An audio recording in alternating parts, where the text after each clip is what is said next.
Bonjour, bonsoir, bienvenue sur la chaîne du Sorcerer et aujourd'hui encore un nouveau sujet sur Who's the Best que j'avais déjà fait sur d'autres pays et que j'avais utilisé sur Bordeaux. Je vais vous sortir un peu la playlist. Donc c'est une série de vidéos que j'aime beaucoup, qui je pense qu'elle marche beaucoup et qui plaît aussi beaucoup à mes abonnés. Et là, aujourd'hui, j'ai décidé de faire Who's the Best sur les Pays-Bas, mais pas forcément sur les joueurs, mais globalement sur les sélections, les générations de sélections un peu de Pays-Bas. Quelles sont, quelle a été la meilleure pour moi? Quelle a été celle qui a été les plus marquantes? C'est vrai que j'en vois que quatre dans ma tête qui sont vraiment très très marquantes dans l'histoire du foot de ce pays. Je considère comme un grand pays de football, hein. Les Pays-Bas, historiquement et même culturellement, sont un grand pays de football. Largement beaucoup plus que les Français. Largement beaucoup plus. Quand tu commences à t'intéresser à l'histoire d'un pays qui n'est pas si grand. En termes de superficie, c'est pas un grand pays en termes de superficie, mais qui a produit, mais je ne sais combien de grands joueurs, je ne sais combien de grands coachs, je ne sais de combien de clubs iconiques qui ont marqué l'histoire européenne, parce qu'on parle de l'Ajax, mais il n'y a pas que l'Ajax, il y a l'Ajax, il y a le Feyenoord, il y a le PSV, il y a trois clubs qui ont gagné la Ligue des Champions dans ce pays-là. Trois. L'Ajax a gagné la Ligue des Champions. Le PSV a gagné la Ligue des Champions. Et le Feyenoord a gagné la Ligue des Champions. Euh, Culturellement, les gens vivent le football comme pas possible là-bas. Je me rappelle avoir discuté avec un Néerlandais sans vouloir manquer de respect à la France, hein, et sans vouloir manquer de respect aux Français, même s'il y a des Français qui sont excessivement passionnés au ballon que j'ai eu à rencontrer. Quand tu rencontres un Néerlandais parler de foot, hein, c'est totalement différent. C'est différent. Leur façon de vivre ce sport-là, c'est totalement différent. Et oui, même si la France a un palmarès international largement supérieur aux Pays-Bas, culturellement, ça ne se vaut pas. Culturellement, la France ne suit pas les Pays-Bas en termes de foot. Pas du tout. Ah, mais alors, pas du tout. Pas du tout. C'est pour ça que même dans mon Jedi Nation Club que j'avais fait, je les avais placés à la dimension là. Comme vous le voyez, si vous n'avez pas vu encore ce sujet-là sur mon classement un peu des plus grands pays de l'histoire du foot, où je faisais un parallèle entre Star Wars et le Conseil du Jedi et les équipes qui en font partie, allez regarder, c'est un super sujet super intéressant. Je l'avais sorti en janvier carrément, de 2024. Et ça reste toujours un de mes plus beaux sujets de la chaîne. Donc là, aujourd'hui, on va parler un peu des générations marquantes, un peu de l'histoire des Pays-Bas et tout. Ah oui, en passant même, j'ai fait même deux sujets aussi sur des personnages un peu importants de l'histoire du foot néerlandais. J'en ai fait sur Johan Cruyff et j'en ai fait un peu une suite un peu qui montrait un peu la décadence un peu du football néerlandais à travers Memphis Depay, qui n'a pas trop été vu, mais je pense aussi que c'est un des sujets que j'ai beaucoup apprécié. Allez regarder si vous ne l'avez pas vu, je vous mettrai le lien en description. On revient à notre sujet de base, les générations de football néerlandais. Les générations de football néerlandais, je les classe vraiment comme ça par ces quatre-là. Je classe, vous avez vu là, la génération 74, la génération 88, la génération 98-2000 et la génération 2010-2016. Je vais d'abord commencer par la génération 2010-2016. La génération 2010-2016, pour moi, est la dernière grande génération des Pays-Bas, avec les talents comme Van der Vaart, Sneijder. C'était un peu les têtes de gondole un peu de cette génération. C'était Van der Vaart, Sneijder,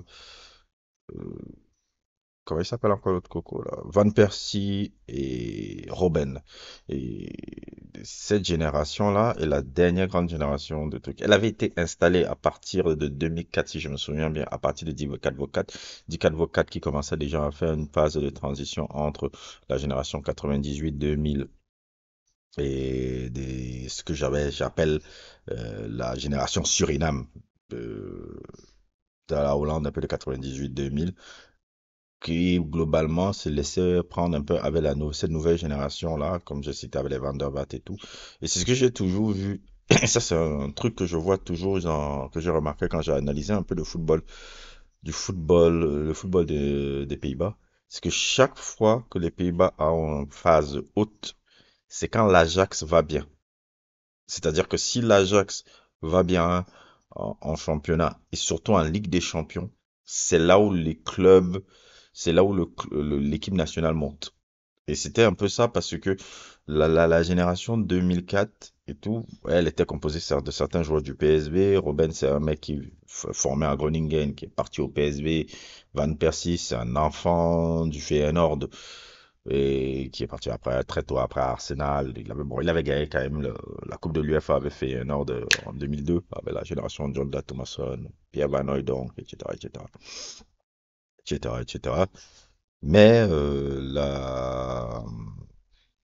le creux de cette génération-là, c'était d'abord les mecs de l'Ajax. Snyder, Van der Vaart.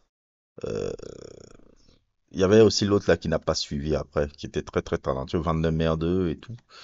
Bon, il avait fait juste l'Euro 2004, mais chaque fois que cette génération 2003 de l'Ajax, qui était la dernière grande génération de l'Ajax avant celle des Mathis de Ligt et tout et tout et tout là, dès qu'elle est montée, il y a eu une résurrection encore de l'équipe nationale et tout. C'est vrai que maintenant, ça c'est pas, il y a eu beaucoup de couacs avec cette génération-là. 2006, elle est truc, mais il y avait des problèmes d'individualisme entre Robben et Van Persie, si je me souviens bien. Et c'est parti avec cette catastrophe du huitième de finale contre le Portugal qui a été une boucherie en termes de carton rouge et de sale jeu. 2008, quand Marco Van Basten était le coach, elle pratiquait un jeu extraordinaire. Le premier tour, c'était justement une valse de fessée qui donnait ce bonjour. Le match contre l'Italie, le match contre la France, ils avaient pris 9 points. Les mecs avaient marqué 12 buts. Je voyais les Pays-Bas là gagner l'Euro là comme pas possible. Il y a le match contre la Russie en quart de finale. Ils se font couac avec la Russie de Arshavin. Arshavin qui a vécu, je crois, sa compétition la plus aboutie de toute sa vie, hein. Le mec, pendant un été, le gars là était le meilleur joueur du monde pendant un été. Le mec euh, a fait un match de malade. Il a fait une euro de malade. Et le match qu'il fait contre les Pays-Bas là, mon Dieu.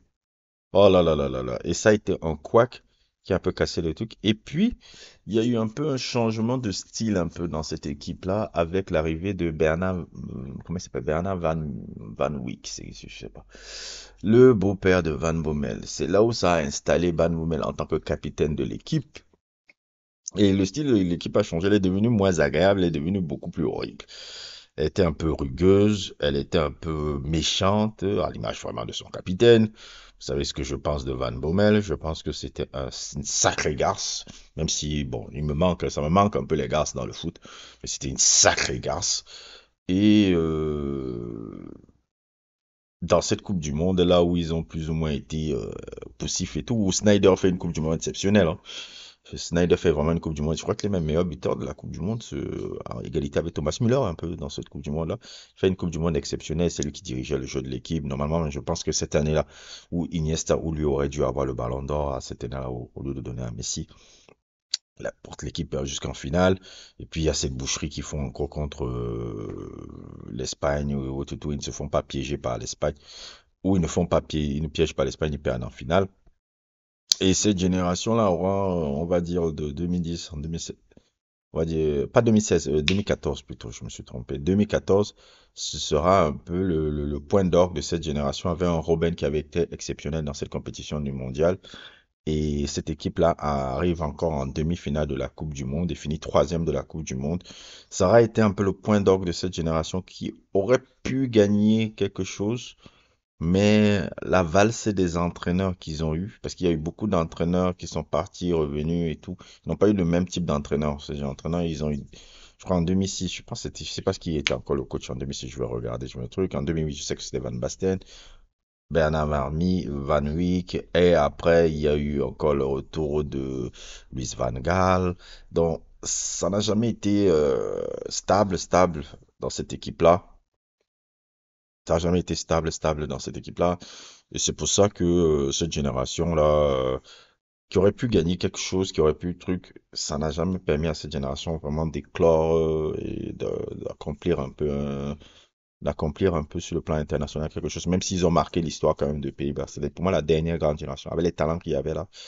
La dernière grande génération de talents. Ensuite, je parlerai de la génération 98-2000.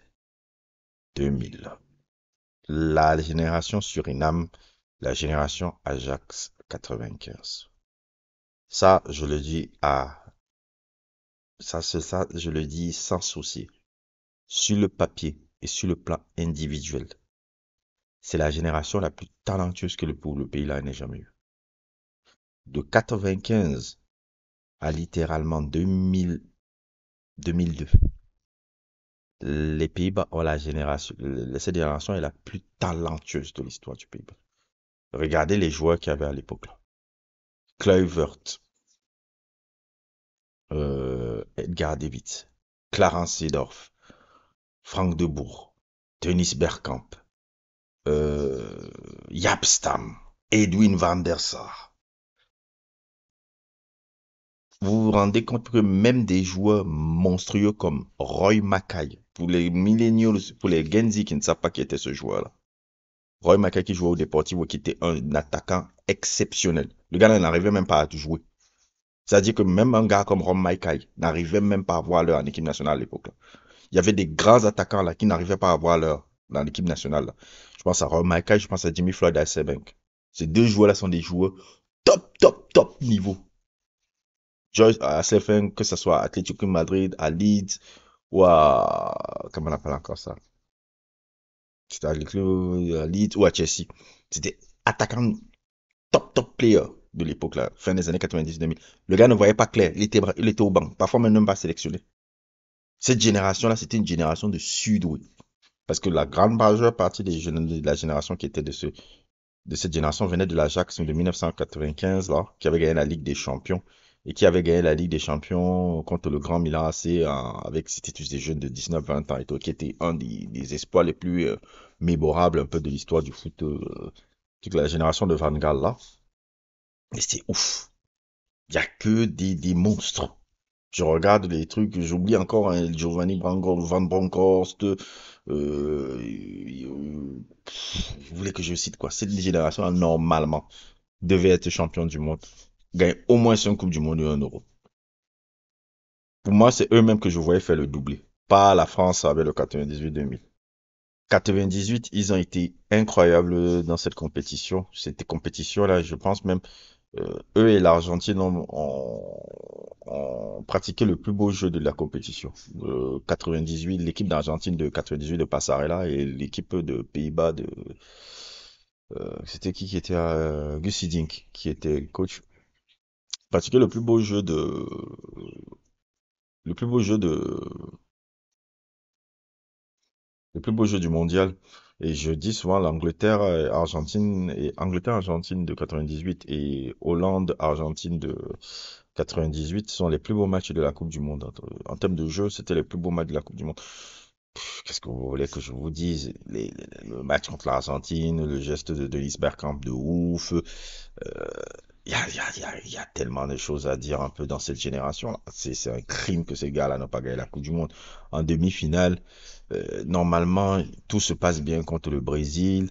Il y a cette égalisation de Ronaldo, l'égalisation de Ronaldo qui arrive un peu. Non, en fait, c'est le but de Ronaldo d'abord. Ronaldo qui marque d'abord ce but incroyable. Il y a les 60e minutes. Après, il y a l'égalisation de Kluivert, mais ils n'arrivent pas à tuer le match. Et ils se font battre au tir au but. Ils se font battre au tir au but.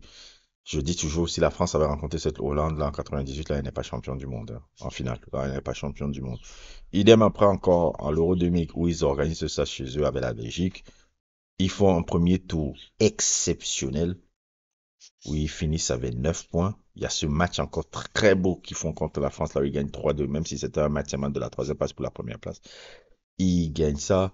Ils rencontrent la Serbie et c'est le Festival Kluivert qui finit, je crois, avec 4 buts, 5 buts ce match-là, et puis ils se font piéger contre l'Italie. par manque de réussite, énormément de pénalty, je crois deux pénalty ratés, des poteaux, Toldo qui fait le match de sa vie. Francesco Toldo, je l'avais vu exceptionnel. Ça, je crois que ça a été le pic de Toldo, ce taureau-là, et surtout ce match-là. Il a fait le match de sa vie là, et je me rappelle que je l'ai plus revu après. Il a fait le match de sa vie. Toldo fait le match de sa vie. Et devant une Italie héroïque et combative à 10 contre Dieu, à 10 contre 11, ils se font piéger. Et ça a été le dernier couac un peu de cette génération-là. Puis après 2002, il y a eu le couac qui ne sont pas qualifiés à la Coupe du Monde 2002. Ça a été vraiment le couac de cette génération, de cette génération qui aurait dû avoir, parce qu'il y a que des monstres dans cette sélection-là.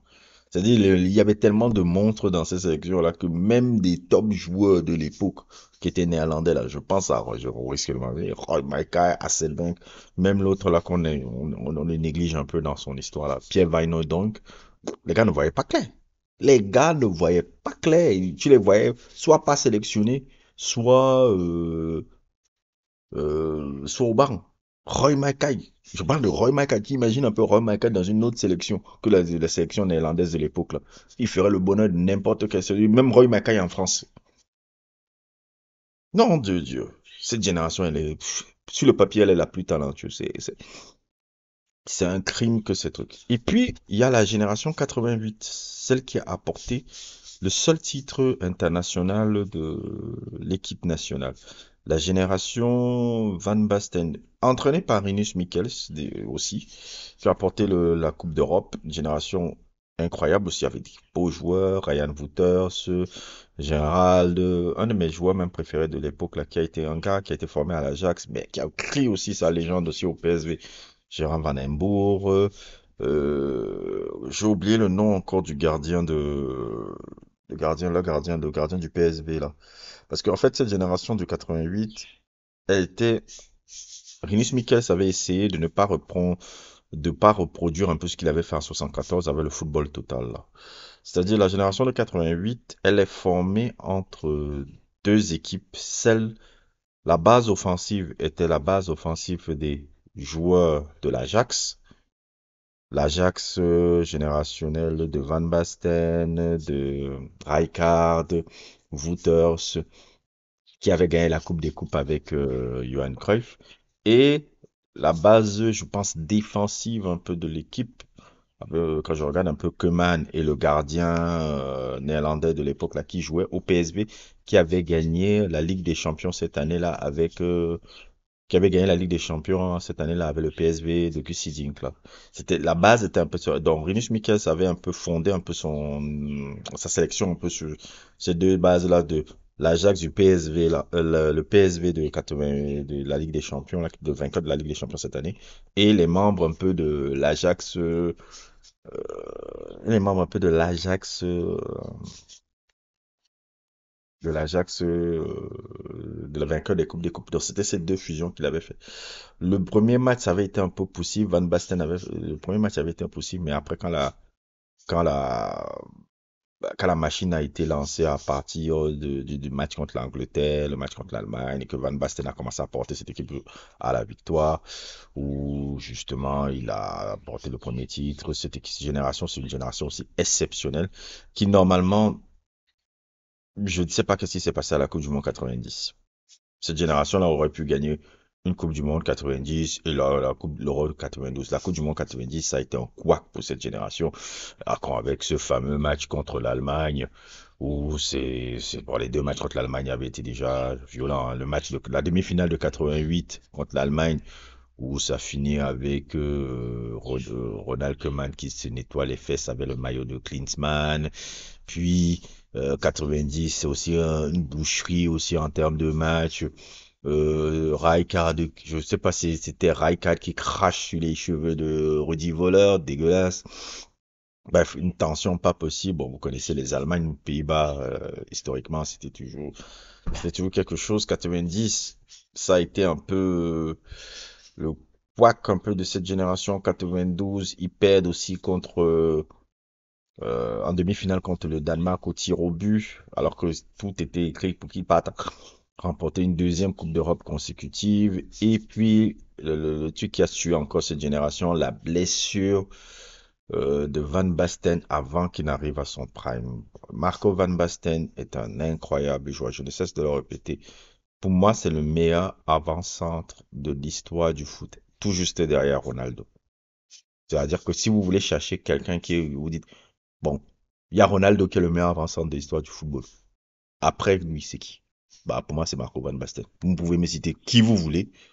Marco Van Basten, regardez même le palmarès et regardez les accomplissements de Marco Van Basten à l'âge qu'il a arrêté. Il a arrêté sa carrière à 29 ans. Le boy avait déjà 3 ballons d'or, 2 Ligues des Champions, une Coupe des Coupes, une Coupe d'Europe, euh, une Coupe d'Europe, le truc est le joueur technique et lancé. Bon, imaginez Ibrahimovic, tu multiplies Ibrahimovic fois 10 000. Et un Ibrahimovic qui est décisif dans les grands matchs. Mais Ibrahimovic multiplié par 10 000. Bah, c'était ça, Van Basten, mon frère. C'était ça, Marco Van Basten. Et la blessure aussi qu'il a eue n'a pas permis aussi à ce que cette équipe-là entre dans son prime, parce que je pense aussi que la Coupe du Monde 94, qui avait été une très bonne Coupe du Monde de cette génération-là, c'était un peu la génération qui était en transition entre les jeunes un peu de l'Ajax qui montraient là parce qu'il y avait les Dennis Bergkamp et les celles finissantes un peu de 88 là. C'était un peu un mix entre les deux, la génération de 94 là, qui a perdu en quart de finale le Brésil, futur champion du monde à l'époque là. C'est la génération qui aurait dû, elle aurait dû avoir au moins plus qu'un euro, au moins une Coupe du Monde, au moins un truc. Mais je pense toujours que la blessure de Van Basten à son prime là, a tué un peu cette génération-là. Parce que quand tu te dis que il n'était pas encore entré au prime, il était à son prime, mais c'était pas encore consommé. Parce que 28, 29 ans, tu as ton prime, mais ce n'est pas encore bien consommé. Ce n'est pas encore bien consommé. Ça a été très, ça a touché un peu cette génération-là. Je me dis souvent, quand je regarde le match de la Hollande de 94, je dis, il manque Van Basten à cette Coupe du Monde-là. La Coupe du Monde 94. Mais bon, c'est un peu mon avis par ce truc. Et pour moi, la génération 74 qui reste l'épicentre de la génération du football, football, football néerlandais. Qu'est-ce qu'on a à dire sur cette génération? On a tout dit, on a tout écrit, on a écrit des 100 bouquins. Le football total de Rinus Michels, qui était le coach déjà aussi à l'époque, qui parlait de Van Hanegem, Cruyff, Niskins.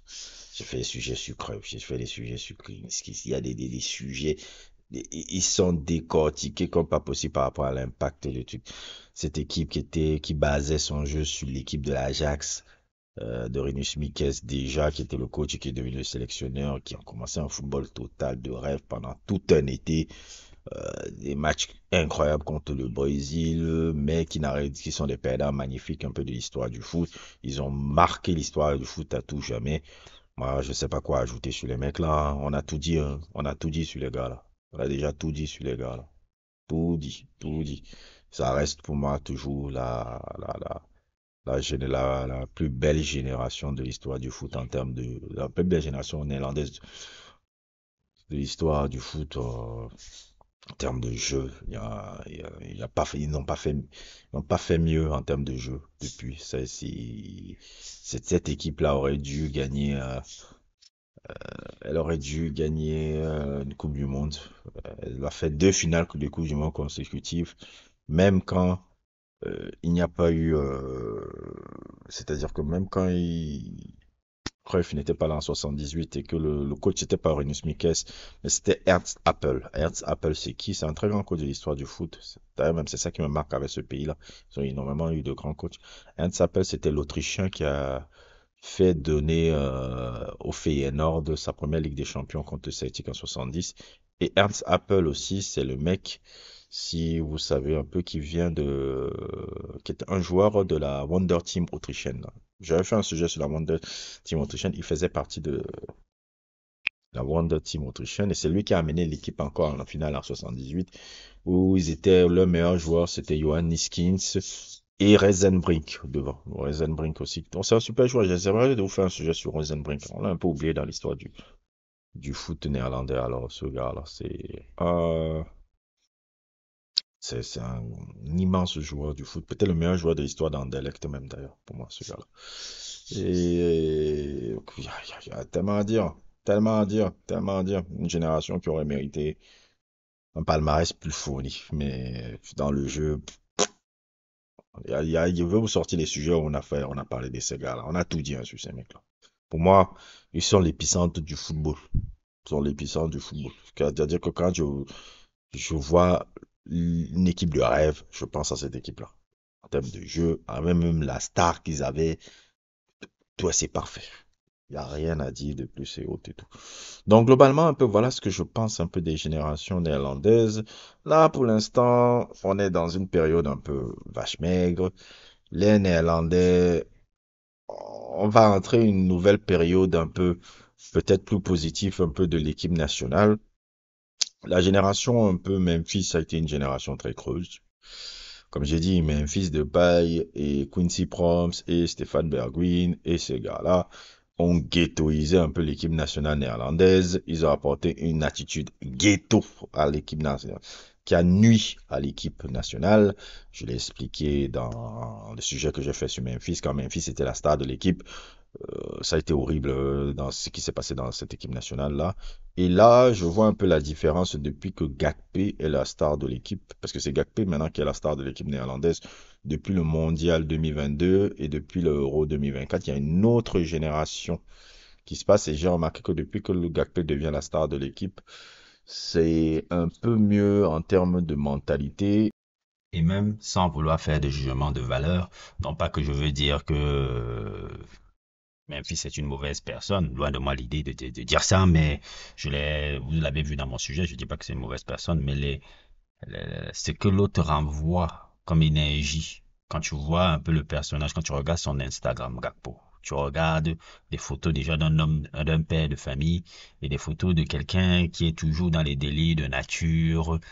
Tu vois quelque chose qui est différent un peu de la mentalité ghetto que j'ai pu voir un peu avec les Quincy Proms et tout. Et je pense que c'est ça que les Néerlandais ont besoin. Ils ont besoin d'une star qui est comme ça. Les stars qui renvoient les codes de ghetto, là. Moi, je dis toujours, ça n'apporte rien de bon. Je n'ai pas un problème avec les gens qui sont nés dans une certaine frange de la population, mais j'ai un problème qu'on incorpore les codes de ghetto, dont eux-mêmes n'ont pas vraiment connu. N'ont pas vraiment connu puisqu'ils étaient en centre de formation. Ça me dérange. Dans le foot, en tout cas, ça me dérange. Et même si dans le jeu, c'est globalement encore vraiment pas ça, parce que historiquement, les Pays-Bas, c'est un pays de jeu. Il y a une renouveau un peu dans le pays, cette équipe-là, dans le football néerlandais qui peut être intéressant. Mais maintenant, c'est vrai que je les ai pas classés eux parce que je trouve pas leur parcours encore marquant. Ouais, il y a le quart de finale de la Coupe du Monde 2022 et ce match contre l'Argentine qui est un peu un match historique un peu. Le match contre l'Argentine, là, c'est un match qui va rester dans l'histoire. Le match de l'Argentine, Messi par rapport à l'histoire, le contexte, le geste de Messi sur Van Gaal, comment on appelle encore ça, les cartons rouges, le doublé de Vergoost qui était sorti du banc, Messi qui insulte Vergoost, après en tunnel, il y a toute une historique géniale un peu, pour moi c'est le match en termes d'intensité. On passe souvent de la France, de France-Argentine comme le meilleur match de la Coupe du Monde. Et oui, en termes d'émotion et de trucs, c'est la meilleure finale de tous les temps, ça. Mais France-Argentine, Pays-Bas, c'est peut-être le match le plus important de cette Coupe du Monde-là. Et surtout, je pense que c'est le match le plus important de l'histoire de Messi. On va revenir sur ce match-là. Je pense que les gens commencent à comprendre ça maintenant. C'est le match où Messi est devenu argentin. Je fais un peu une parenthèse comme ça. Le match là contre Argentine-Pays-Bas là, c'est le match où Messi a finalement conquis euh, le cœur des Argentins. J'avais fait déjà cette réflexion là quand j'avais fait mon sujet sur Drogba là et tout. Que le match où vous parlez souvent comme non, Messi est devenu Argentin quand il a gagné la Coupe du Monde. Non, Messi est devenu Argentin ce match-là. Pourquoi? Parce que quand il a fait ce match-là, il a montré des attitudes qui étaient propres aux Argentins. Il n'était pas là, toujours la tête baissée. Non, non, non, non. Insolent, l'Argentin, c'est quoi? C'est un joueur qui peut être un beau footballeur et qui est un insolent sur le terrain. Et les gens insolents, ils sont insolents. Tu vois, les Emiliano Martinez, tous les joueurs argentins, c'est des gens insolents là-bas. C'est pas des gars classe. C'est pas des gars classe. Et, bah, comment il s'appelle là? Messi a montré cette irrévérence-là. À ce match-là, il a montré cette irrévérence, hein, l'attitude qu'il a su contre Verkoust, l'attitude qu'il a contre le banc néerlandais, l'attitude qu'il a contre Van Gaal où il fait le signe en mettant les trucs sur l'hommage à Riquelme parce que Van Gaal avait fait que de la merde avec Riquelme à l'époque où il était entraîneur du Barça. Il y avait toute une sorte donc c'était vraiment un gars, je te dis, il s'était transformé en Maradona pendant un court d'instant, c'est-à-dire un joueur méchant, technique et méchant. C'est ce qu'on reprochait à Messi parce que Messi il voulait gagner avec l'Argentine en se comportant comme un Catalan. Non, là, il se comportait comme un Argentin. Si tu veux gagner à la Coupe du Monde, tu dois te comporter comme un Argentin. Si tu veux gagner notre Coupe du Monde, c'est ça que les Argentins l'ont reproché. Mais quand il y a eu ce match-là, mais la presse argentine a dit, mais Messi est devenu Argentin. Enfin, il a compris c'est quoi le délire. Il a compris le délire. Quand il y a eu le truc avec Vergus, là, mais les gars, mais en Argentine, je voyais comment les Argentins ont passé ce truc-là. Les médias argentins ont passé ce truc-là 100 fois, 200. Ils disent, mais enfin, le grand enfant a compris c'est quoi qu'on lui demande, c'est quoi qu'on lui demande. Le Catalan a compris. Le Catalan a compris. Enfin, le Catalan a compris. En fait, c'est quoi être argentin? C'est quoi gagner en tant qu'argentin? Donc, c'est un match qu'on reviendra beaucoup. Mais pour revenir un peu à ce que je disais, cette génération-là, bon, on regarde un peu, je vois Xavi Simons, je vois Gakpé. Ils ont fait un beau Euro où ils sont partis en demi-finale. Memphis Depay, je crois que c'est bientôt fini avec lui, avec l'équipe nationale. Je pense qu'on verra un peu quelque chose de différent. Je regarde un peu encore, hein, j'attends et tout, mais globalement, voilà un peu mon avis un peu sur les grandes générations néerlandaises.